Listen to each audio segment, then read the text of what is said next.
భారత stylish batter KL Rahul భీకర ఫామ్లో ఉన్నాడు.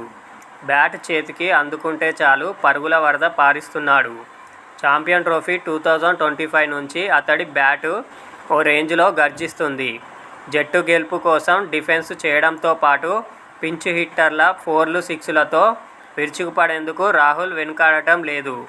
ఛాంపియన్ ట్రోఫీ 2025, ఐపీఎల్ 2025లో కొన్ని అద్భుతమైన ఇన్నింగ్స్లతో అందరి మనసులను దోచుకున్న రాహుల్ ఇంగ్లాండ్ పర్యటనలోనూ అదే జోరు కొనసాగిస్తున్నాడు.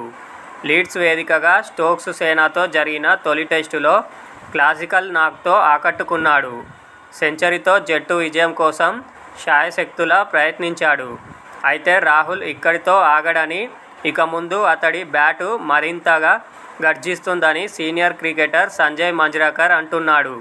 లీడ్స్ టెస్టులో రిషభ్ పంత్, కేఎల్ రాహుల్ అద్భుతంగా ఆడారు. పంత్ టెస్టుల్లో ఆడటాన్ని ఇష్టపడతాడు. ఈ మధ్య అతడు ఎక్కువగా పరుగులు చేయలేదు. అందుకే రాణించాలనే కసి, పట్టుదలతో కనిపించాడు. లీడ్స్లో పరుగులు చేయాలనే దాహంతో బ్యాటింగ్ చేశాడు. దీన్నే ఎడ్జ్బాస్టన్ టెస్టులోనూ కొనసాగిస్తాడని భావిస్తున్నా. అయితే పంత్తో పాటు తప్పక రాణించాల్సిన పరిస్థితుల్లో మరో బ్యాటర్ ఉన్నాడు. అతడే కేఎల్ రాహుల్. అతడు టీంలో సీనియర్ క్రికెటర్. లీడ్స్ టెస్టు ఫామ్నే రాహుల్ సిరీస్ మొత్తం కొనసాగించాల్సి ఉంటుంది. భారత క్రికెట్కు అతడి అవసరం ఉంది. ఒక సెంచరీతో అతడు ఆగడు. వన్ మ్యాచ్ పర్ఫార్మర్గా మిగలడు అని మంజ్రేకర్ చెప్పుకొచ్చాడు.